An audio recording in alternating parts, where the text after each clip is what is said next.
Bonjour à tous et bienvenue dans l'invité de l'Écho sur France 24. Mon invité est Jean-Dominique Giuliani, il est président et cofondateur de la Fondation Robert Schuman. Bonjour, merci Bonjour. beaucoup d'être avec nous. L'Europe est en guerre.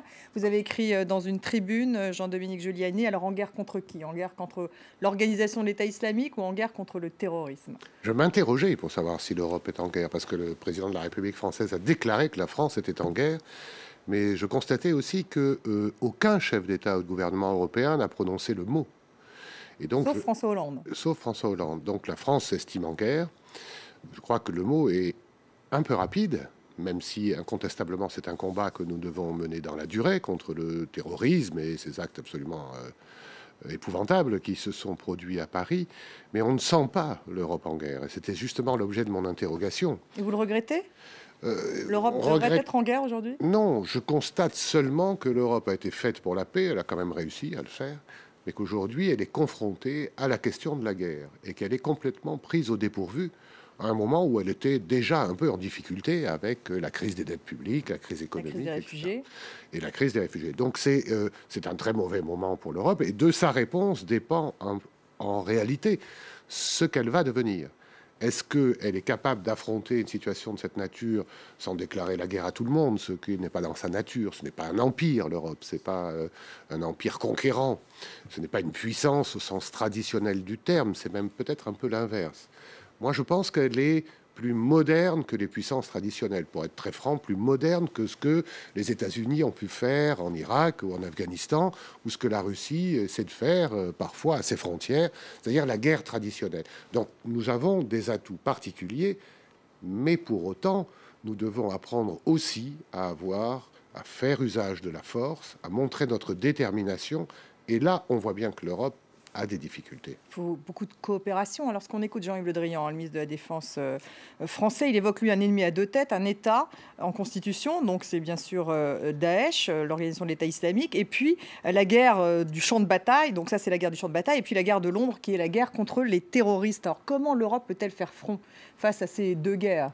Vous voyez, je crois que Jean-Yves Le Drian réagit bien. Il demande la solidarité militaire de nos partenaires. C'est le fameux article 42.7. Paragraphe 7 du traité d'Union européenne, et on avait le choix de demander plusieurs formules de solidarité civile, financière ou autre.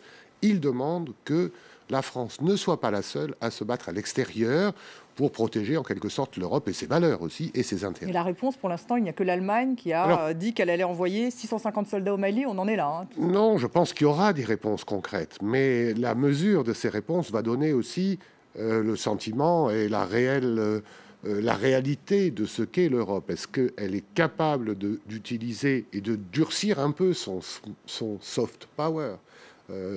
Hillary Clinton parlait de smart power, c'est-à-dire à la fois nous agissons par l'influence, la finance, etc., mais à la fois aussi nous devons de temps en temps, par exemple, lorsque nous sommes attaqués, savoir avoir une réponse militaire, ne serait-ce que pour éviter les grands conflits. Mais l'Europe de la défense n'existe pas. Non, l'Europe de la défense. Ça veut dire l'Allemagne va envoyer des troupes. Est-ce qu'il faudrait qu'il y ait d'autres pays européens qui devraient envoyer des troupes? On ne peut pas construire la défense de l'Europe comme on fait l'Europe des pommes de terre ou des petits pois. Là, il s'agit de la vie et de la mort, de la souveraineté des États. Et regardez, les réactions des Français, c'est le drapeau français qu'on met à sa fenêtre. Bon, donc parce que c'est une collectivité démocratique ancienne de l'État. Justement, en dehors de l'Allemagne, les autres pays, pour l'instant, ne se manifestent pas pour l'intervention militaire. Je crois que les Britanniques sont en train de décider de se solidariser avec la France pour essayer de réduire le terrorisme, y compris en Syrie et en Irak. Je crois que les Danois ont toujours eu ce réflexe de solidarité avec la France au Mali comme ils l'ont maintenant. Je crois que les Néerlandais se posent la question, les Italiens aussi. Les Allemands, c'est un cas un peu à part. Ils font de gros efforts, mais vous savez que leur constitution leur interdit de faire la guerre, que l'armée en Allemagne, c'est quand même aussi des mauvais souvenirs, qu'il faut en tenir compte, que les Allemands ont acheté un changement de paradigme pour eux. Donc, il ne faut pas leur demander de faire comme les Français. Il faut leur demander d'être là avec les Français, avec chacun ses contraintes. Mais sur le plan militaire, pour l'instant, il n'y a pas encore de vraie coopération. Enfin, ça reste très lent. Et aujourd'hui, il y a urgence tout de même. Je pense que notre dispositif français va être allégé au Mali par l'Allemagne et d'autres pays d'Europe qui vont nous aider à alléger le travail de nos militaires, en espérant quand même que ce soit aussi pour combattre le terrorisme et pas seulement pour transporter l'approvisionnement. Je pense que nous aurons de l'aide aussi en Centrafrique, où la France a 900 soldats qui sont au feu, si je puis dire. Mais la France est un peu seule sur tous ces fronts. Donc, exactement, la France est un peu seule parce que, vous savez, l'Europe, ce sont des nations qui réagissent en fonction de leur histoire et de leurs contraintes juridiques. Donc pour nous, c'est plus facile parce que c'est le président de la République qui décide, le Parlement suit, et puis notre histoire veut aussi que nous ayons une force militaire crédible.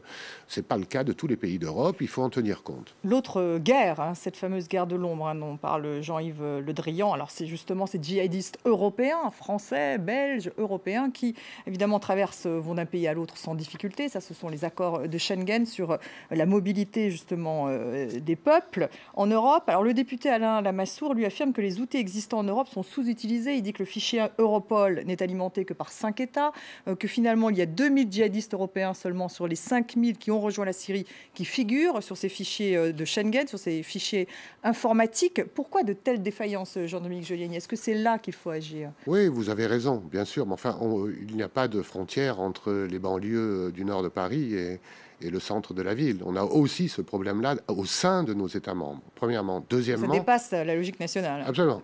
Et deuxièmement, il est vrai qu'on n'a pas le réflexe européen. On a encore les vieux réflexes traditionnels, chacun fait dans son coin, et puis on s'aperçoit que lorsque les choses vont mal, c'est le continent qui compte. Évidemment, même avec des frontières à l'intérieur de l'espace Schengen, nous aurons encore besoin d'une coopération en Europe parce que nous sommes avec nos voisins. Schengen, c'était trop tôt, pas suffisamment régulé. Non, Schengen, c'était pas trop tôt. C'est pas Schengen qui est la cause des attentats, n'est-ce pas? Et c'est pas en suspendant Schengen qu'on va arrêter les attentats. L'Europe montre beaucoup plus ses divisions que sa solidarité, en tout cas sur tous ces dossiers. Alors, la mise en place du PNR, le fichier européen des passagers aériens, on sait qu'il fait débat au sein du Parlement européen depuis un certain temps. Alors, la France demande à ce qu'on le mette en place, donc ça permettrait des échanges d'informations sur ces fameux passagers qui prennent l'avion. Serait-il efficace, Jean-Dominique Giuliani?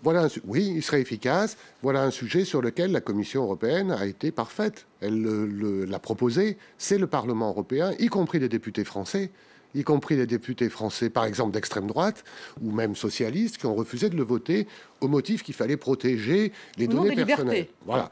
Alors, donc, voyez-vous, nous sommes tous en train de changer de paradigme. Vous pensez qu'on va l'adopter, là, cette fois? Je pense qu'il sera adopté avant la fin de l'année. La Commission a déjà déclaré qu'elle voulait qu'il soit adopté comme elle le voulait il y a un an. Il ne peut être efficace que si les terroristes prennent l'avion, c'est certain. Non, mais vous savez que beaucoup de clandestins arrivent par l'avion.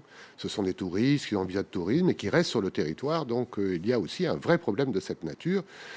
Donc pour vous, il faut nous avons raison de protéger les données personnelles, etc.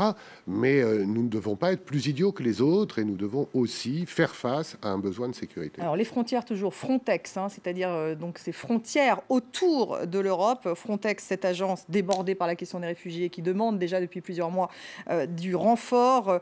Que faut-il faire pour justement renforcer? Faut-il les renforcer, ces frontières autour de l'Europe? La règle en Europe, c'est que les pays qui sont sur la frontière extérieure assument pour les autres la responsabilité du contrôle de leurs frontières. C'est pour ça qu'on peut avoir un espace de libre circulation de Schengen. Il s'avère qu'ils ne l'ont pas fait ou qu'ils ont été débordés par la vague migratoire. Donc l'agence Frontex est une agence intergouvernementale qui ne dépend pas de la Commission européenne, qui dépend des États et qui est chargée d'essayer d'au moins enregistrer les gens qui passent la frontière extérieure de l'Union. Je crois qu'on va doubler ses effectifs et ses crédits. C'est une bonne chose. Ça ne suffit pas. Il faut que les États jouent le jeu. Et s'ils ne jouent pas le jeu, ils ne peuvent pas bénéficier de la libre circulation. De temps en temps, il faut, entre Européens, se dire les choses franchement et pas attendre qu'il y ait des drames. On a vu que là, il y avait des trous. On avait bien senti, pour être très franc, à la frontière à Lesbos entre la Grèce et la Turquie, elle a explosé depuis un certain temps et le gouvernement grec est complètement débordé. Donc il faut l'aider. Ou alors, on suspend. Ou alors, faut-il stopper justement l'accueil des réfugiés? C'est ce que demande Manuel Valls, tout simplement. Oui, écoutez... Parce que justement, des terroristes seraient passés par ces filières. Oui, donc ça, je ne sais pas s'il faut aller jusque-là. En tout cas, il faut contrôler nos frontières extérieures. C'est le jeu de l'extrême droite de dire ça. Écoutez, non, ce qui fait le jeu de l'extrême droite, c'est de changer d'avis. Et lorsqu'on dit il faut suspendre Schengen, ça veut rien dire. En réalité, il faut suspendre, peut-être modifier et renforcer les accords de Dublin qui donnent obligation aux États qui sont sur la frontière extérieure de la contrôler. En contrepartie, ils peuvent accéder partout en Europe avec la libre circulation. S'ils ne le font pas, il faut le dire clairement et dire, par exemple, nos amis grecs, que nous aimons beaucoup, ne pourront pas venir en France sans visa s'ils ne contrôlent pas leurs frontières. Donc je crois qu'il faut, à un moment ou à un autre, l'Europe, c'est aussi de tout se dire. Et jusqu'à maintenant, on a l'impression que tout le monde s'en désintéresse. Se dire et puis d'agir. Est-ce que l'Europe ne doit plus être solidaire en raison du terrorisme? Non, elle doit être solidaire. C'est ce qu'on entend aujourd'hui, ce discours, c'est ce qu'il signifie. Non. Elle l'est. Ceux qui disent cela sont des gens à courte vue, qui essaient de profiter de l'émotion. En réalité, si vous demandez aux Français, ils préfèrent être avec les Européens que tout seuls. Bon, y compris les Britanniques.